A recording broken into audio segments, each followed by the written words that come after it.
Hi friends, share বাজার রহস্য চ্যানেলে আপনাদের স্বাগত। আশা করি আপনারা ভালো আছেন এবং সুস্থ আছেন। গুপ্তধনের সন্ধানে আমরা এগিয়ে চলেছি একের পর এক এপিসোড নিয়ে। ফ্রেন্ডস, আজকে আর একটা ছোট কোম্পানি নিয়ে এসেছি, যারা কিন্তু ওই টেম্পোরারি টুরিস্ট স্পটে বিভিন্ন ধরনের নেটওয়ার্কিং সলিউশন দেয়, বা সেই সমস্ত জায়গায় সিসিটিভি ক্যামেরা লাগানো সার্ভিলিয়েন্সের কাজে কিন্তু আম, তাদের বিজনেস কিন্তু কাজে দেয়।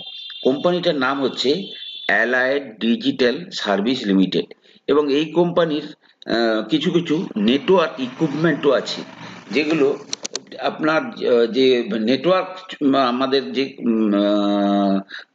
কি বলে ব্রডব্যান্ড নেটওয়ার্ক ফেটওয়ার্ক চলে, তাতে কিন্তু এই এডিএসএল এর মডেম রাউটার সেগুলোও কিন্তু ব্যবহার হয়। যাই হোক, কোম্পানিটা ছোট, আপনারা কিন্তু কোম্পানিটাকে স্টাডি করতে পারেন। কোম্পানিটার পি হচ্ছে 21.2, খুব একটা হাই ভ্যালুয়েশন নয়।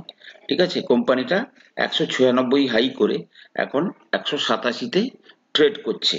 কোম্পানির যদি আমি দেখি যে প্রফিট লস, তাহলে দেখব কোম্পানি কিন্তু 21-এ 358 কোটি টাকার ব্যবসা করেছিল, 19 কোটি টাকার প্রফিট করেছে।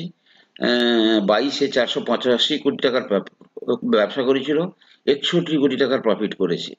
আবার 23-এ কিন্তু তার টপ লাইন গ্রোথ হচ্ছে, সেলস বাড়ছে, কিন্তু কোনো না কোনো কারণে আদার ইনকাম মাইনাসে গেছে, যার জন্য প্রফিট কমেছে।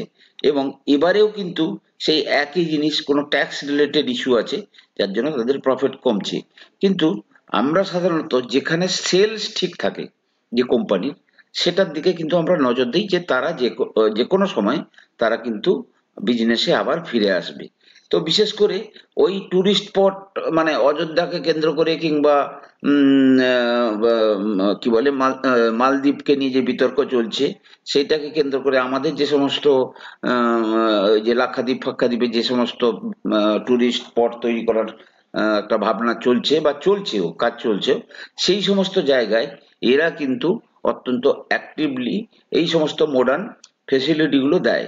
কোম্পানিটার যে ইকুইটি ক্যাপিটাল মাত্র 28 কোটির, কোম্পানির কাছে কিন্তু প্রচুর ক্যাশ আছে, 528 কোটির ক্যাশ আছে, এবং যদি দেখা যায় দেনা কিন্তু অত্যন্ত কম।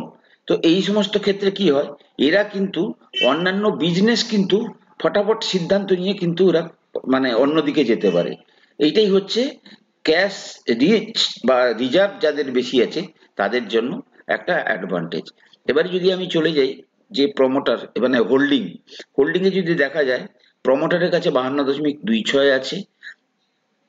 ফরেনাররা কিন্তু অল্প অল্প করে কেনা শুরু করেছে, ফরেন ফান্ড গুলো। ডোমেস্টিক ইনস্টিটিউশন ইনভেস্টর কিন্তু তেমন ভাবে কেনেনি। পাবলিকের কাছে প্রায় 46% আছে। সুতরাং সেই দিক দিয়ে দেখা যায়, যদি কি বলে, যেহেতু ফরেন ফান্ড কিংবা ডোমেস্টিক ফান্ড গুলো কিনছে না, এটা কিন্তু খুব একটা ভালো লক্ষণ নয়। কোম্পানিটা কত কোটি টাকার বললাম? 1035 কোটি টাকার। তো তো পিটাও অনেকটা সস্তা। এবার আমি যদি ওর চার্টে চলে যাই, চার্টে যদি দেখা যায় যে এই কোম্পানির কিন্তু একটা টাইমে খুব ভালো ব্যবসা চলতো। তো বর্তমানে কিন্তু এ কিন্তু লাইফ টাইম যে হাই 2008-এ ফাটে অনেক উপরে গেছিল। ঠিক আছে, তারপর থেকে যে কোনো কারণেই হোক এখন এই লাইনে ট্রেড করছে।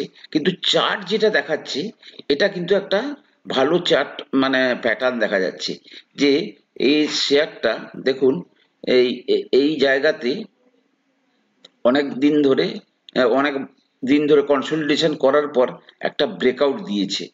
তো এই সমস্ত ক্ষেত্রে মানে এদের যে নেক্সট টার্গেট হয়, সাধারণত এই সমস্ত জায়গা পর্যন্ত কিন্তু এরা আসতে পারে, এবং কোনো কারণে যদি এই সমস্ত জায়গাকে অতিক্রম করে, তাহলে এদের কিন্তু তারপরে পুরনো তাদের যে মানে আছে, শেয়ার প্রাইস আছে, সেই টার্গেটের দিকে যায়। এটাই হচ্ছে মানে শেয়ার মার্কেটের ফান্ডা। তো এই শেয়ারটাকেও কিন্তু আপনারা স্টাডি করুন।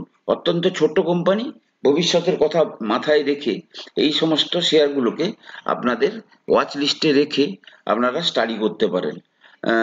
তবে লং টার্মের কথা ভেবে, আমার কথা শুনে কোনো শেয়ারে কেনা বা বেচা করবেন না। কোনো শেয়ারে কেনা বেচা করতে গেলে আপনাদের ফাইন্যান্সিয়াল অ্যাডভাইসের কাছ থেকে পরামর্শ নেবেন, দিয়ে কিন্তু আপনারা কিন্তু শেয়ারে কেনাকাটা করবেন। ফ্রেন্ডস, ভালো থাকুন, সুস্থ থাকুন। কথা হবে পরের এপিসোডে। নমস্কার।